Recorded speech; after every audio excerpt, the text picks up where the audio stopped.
Portugal já escolheu. Um novo ciclo político começa agora. O que vem depois das eleições? Aceda à informação que não cabe numa manchete.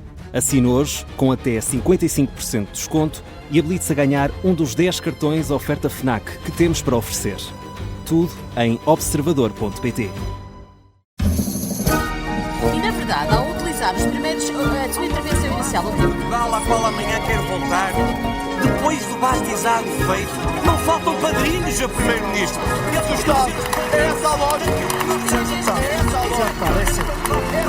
Senhores deputados. Concluídas as eleições presidenciais, a vida parlamentar regressa à normalidade, mas com algumas preocupações adicionais. Nas últimas semanas, a segurança dentro dos corredores do Palácio de São Bento mereceu reflexão de todos, à conta de um trabalho jornalístico. Mas sobre isso vamos falar mais à frente neste Passos Perdidos, que está de regresso com o Miguel Viterbo Dias. O regresso à atividade normal ficou marcado pelo também regresso do deputado Gonçalo Capitão às picardias com o PSD. E é esse o tema do bate-boca desta semana. E essa é uma grande falha, Sr. Primeiro-Ministro. é uma armadilha para o país. Disse o Sr. Primeiro-Ministro, o país quer saber o que é que vai fazer. Muito obrigado, senhoras e senhores deputados. Ora, foi uma das intervenções mais partilhadas desta legislatura, Miguel, que foi protagonizada pelo deputado social-democrata Gonçalo Capitão, que voltou agora ao ataque ao Chega, mas desta vez ouviu resposta. Já estavam preparados. Foi durante o debate sobre a proibição no acesso às redes sociais por menores de 16 anos, uma proposta do PSD que acabou aprovada com o apoio do PS, que Gonçalo Capitão atirou novamente à bancada do Chega. Mas antes de ir diretamente a este assunto, o deputado social-democrata quis falar do resultado das presidenciais e das ferramentas utilizadas durante essa campanha. Pelo menos não acrescentámos chuva à nossa intervenção, mas apesar de tudo temos aqui uma garrafinha que podemos carregar. A verdade é que é uma vergonha da vossa parte achar que os vossos colegas vão aproveitar-se de uma tragédia para instrumentalizar isto. Talvez por isso é que o grande líder da direita teve 1/3 dos votos do candidato da esquerda, do candidato que não fazia nada. Gonçalo Capitão aqui a começar por fazer uma referência ao vídeo em que André Ventura acrescentou chuva artificial. Ora, esta primeira referência levou logo a vários protestos na bancada do Chega, que Gonçalo Capitão classificou desta maneira. Não ouviu? Eu digo-lhe, eu gosto muito desse modo Chega ao Pitecos, essa arte rupestre que performa aí esses urros que faz para aí. Gonçalo Capitão aqui a dirigir-se a Pedro Pinto, depois do ruído feito pela bancada do Chega. Já quanto ao tema das redes sociais, o deputado do PSD diz que não atuar é estar a ser conivente com comportamentos que podem pôr em risco as crianças, atirando ainda à propagação de notícias falsas por parte do Chega. Somos coniventes com chantagem, com instrumentalização e com tanta informação falsa, mas disso os senhores gostam. O senhor invocou um santo e eu, em relação à sua intervenção, vou invocar outra santa. A santa ignorância, que é a sua padroeira. Gonçalo Capitão aqui a responder à intervenção do deputado do Chega, Pedro Frazão. Sendo que desta vez Pedro Frazão respondeu. O deputado do Chega tinha feito uma intervenção a criticar esta limitação no acesso às redes sociais por menores de 16 anos, recorrendo ao caso de Carlos Acutis, o primeiro millennial que foi santificado pelo Papa Leão. E daí essa troca de santos entre Pedro Frazão e Gonçalo Capitão, com o deputado do Chega a criticar a postura do colega social-democrata na Assembleia da República. O senhor deputado Capitão, não sei se é capitão, se é sargento ou se é soldado raso, de facto tem uma grande falha na sua vocação, porque parece que a sua vocação de facto não é ser deputado, é ser comediante de terceira categoria num bar manhoso de stand-up comedy. E também, antes de ir ao tema das redes sociais, passou pela eleição presidencial para recordar alguns dos resultados. Também é preciso ter muita falta de vergonha na cara quando a sua bancada e os ministros do governo que apoiam andaram na rua na primeira volta a apoiar um candidato que nem passou à segunda volta, nem teve mais 12% e teve apenas 600 mil votos. 600 mil votos. Sr. Deputado, vergonha tinha eu de falar nesse assunto. Pedro Frazão, que puxou ainda do argumento da autoridade, ter 7 filhos, para dizer que tem mais propriedade para falar sobre a educação das crianças do que Gonçalo Capitão, e terminou a dizer ao deputado do PSD para se deixar de música. Sabe uma coisa? Olha, em vez de estar a falar dos Gypsy Kings e em músicas ritanas, enfia a viola no saco e vá fazer stand-up comedy. A troca de palavras entre Pedro Frazão, desta vez na resposta a mais uma intervenção irónica de Gonçalo Capitão. Sendo que esta proposta acabou mesmo aprovada, mas terá ainda um longo período de debate. Teve votos a favor do PSD, do PS e ainda do PAN e do JPP. O CDS e os partidos à esquerda abstiveram-se, já o Chega e a Iniciativa Liberal votaram contra. Apesar desta aprovação, na fase de generalidade, o PS diz que tem pontos de discórdia e por isso pede um debate mais profundo, na fase de especialidade. A proposta do PSD prevê que o registro e acesso a redes sociais passa a ser feito através da chave móvel digital, isto para confirmar que quem está a aceder tem mesmo a idade mínima para se registar em plataformas como o Facebook ou o Instagram. Neste caso, o WhatsApp ficou de fora por ser considerada uma plataforma de comunicação.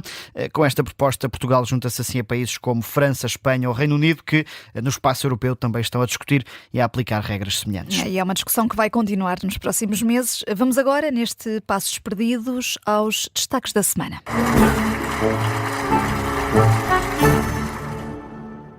E pela positiva, Miguel, queres destacar a Iniciativa Liberal?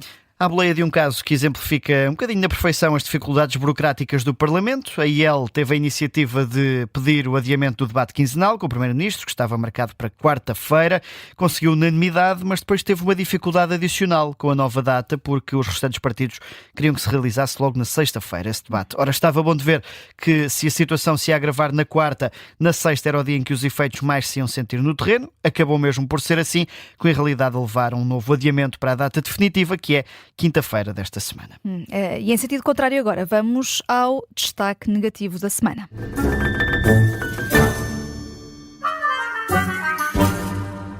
A descer, os partidos que queriam debater com Luís Montenegro durante o pico da tempestade. Na sequência da postura da Iniciativa Liberal, nota negativa para os restantes partidos que quiseram debater logo na sexta-feira e que a realidade acabou por mostrar que era uma decisão errada. Pode-se até discutir se fazia sentido adiar inicialmente o debate, até porque podia ser uma oportunidade da oposição pressionar o Primeiro-Ministro durante a fase mais difícil da resposta às tempestades e, por outro, também uma oportunidade para Luís Montenegro mostrar a forma como está a liderar este processo. Mas a partir do momento em que acabou por se decidir adiar, então teria que ser para uma data posterior, como vai acabar mesmo por acontecer. O debate quinzenal está agora marcado para quinta-feira, vai ser às 3 da tarde e terá, claro, transmissão em direto na Rádio Observador. Vamos agora à agenda desta semana, para além deste debate quinzenal. O ponto principal é fácil de antecipar, é esse frente a frente entre Luís Montenegro e a oposição. É marcado para quinta às 3 da tarde, veremos sem mais adiamentos. Será a primeira vez que o Primeiro-Ministro vai ao Parlamento depois das tempestades Cristina e Leonardo, mas também a primeira vez que Montenegro vai estar perante o PS, isto depois de António José Seguro ter ganho as eleições presidenciais. Para além disso, existe também a curiosidade sobre se, na quinta-feira, o lugar que era de Maria Lúcia Amaral já terá ou não um novo ocupante para a pasta da Administração Interna. Para além do debate quinzenal, na quarta-feira vai ser ouvida a Autoridade de Supervisão de Seguros e Fundos de Pensões sobre a resposta às tempestades, numa altura em que o Presidente da República e o Governo têm pressionado as seguradoras para darem uma resposta rápida às participações das pessoas e empresas. A audição está marcada para as 5h30 da tarde de quarta-feira. Ainda esta semana, a Comissão de Inquérito ao Funcionamento do INEM vai ouvir dois parceiros importantes, o Presidente da Liga de Bombeiros, António Nunes, também o Presidente da Cruz Vermelha Portuguesa, António Saraiva. São duas audições que podem ajudar a perceber a gestão de ambulâncias no território nacional e também a forma como o INEM se coordena com quem tem estes veículos e com quem tem esta capacidade operacional. Estas duas audições estão marcadas para quarta e quinta-feira, a partir das 5 da tarde. Destaques para ir ouvindo na Rádio Observador ao longo de toda esta semana. Vamos agora ao que falta, à conversa de bastidores.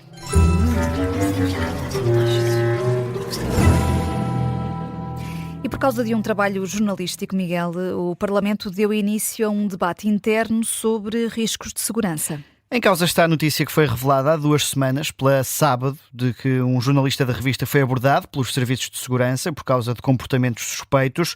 Ora, a Sábado dá conta de que este jornalista estava apenas a tentar interpelar deputados do PSD para perguntar sobre o sentido de voto nas presidenciais.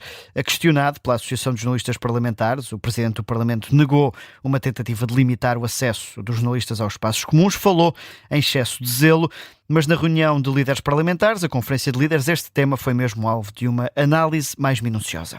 E na sequência deste episódio foi decidido fazer-se alguma alteração aos locais por onde os jornalistas podem andar ou à forma como podem abordar os deputados? Isso tinha graça. Para já não, até porque lá está, este caso faz recordar a famosa polémica da crise dos corredores, em que a circulação de jornalistas foi limitada no Parlamento em 1993, na altura por iniciativa do então Presidente António Barbosa de Melo e do Vice-Presidente do Parlamento, que era Pacheco Pereira. Com essas mudanças, os jornalistas boicotaram a cobertura noticiosa dos trabalhos durante um mês, até terminar este braço de ferro. Agora, Aguiar Branco garante que não é nada disto que se vai passar, que a tradição de liberdade de imprensa e de uma ampla cobertura não ficará afetada por este episódio, mas os partidos avisaram que podem ser necessárias adaptações aos novos tempos e que as questões de segurança não devem ser minimizadas. Nesta reunião da Conferência de Líderes, o Chega sugeriu, por exemplo, que todos os deputados andem identificados, algo que não é habitual acontecer e que pareceu até contar com o apoio do Presidente da Assembleia, Aguiar Branco, que recordou que no Parlamento Europeu todos, deputados incluídos, andam com identificação visível. Também o LIVRE veio pedir uma atualização e maior divulgação dos planos de emergência e segurança do Palácio de São Bento e veio recordar um pedido que fez na altura do apagão para que sejam disponibilizados telefones satélite aos líderes parlamentares. A ideia ficou na altura na gaveta. Sendo que este debate sobre segurança no Parlamento teve também uma discussão paralela entre o PSD e a Iniciativa Liberal, com Hugo Soares a exigir um pedido de desculpa aos liberais.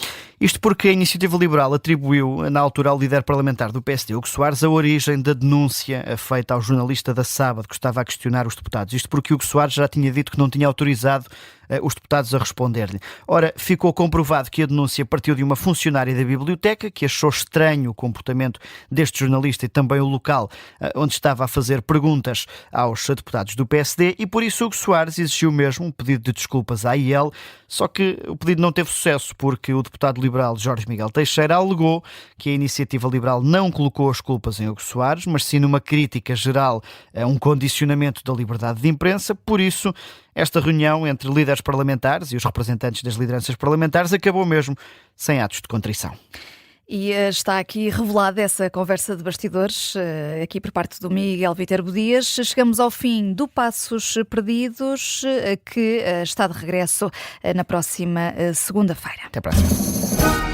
E na verdade, ao utilizar os primeiros, a sua intervenção inicial, o Portugal, à qual amanhã quero voltar, depois do batizado feito, não faltam padrinhos a primeiro-ministro. É essa a lógica. É essa a lógica. Senhores deputados,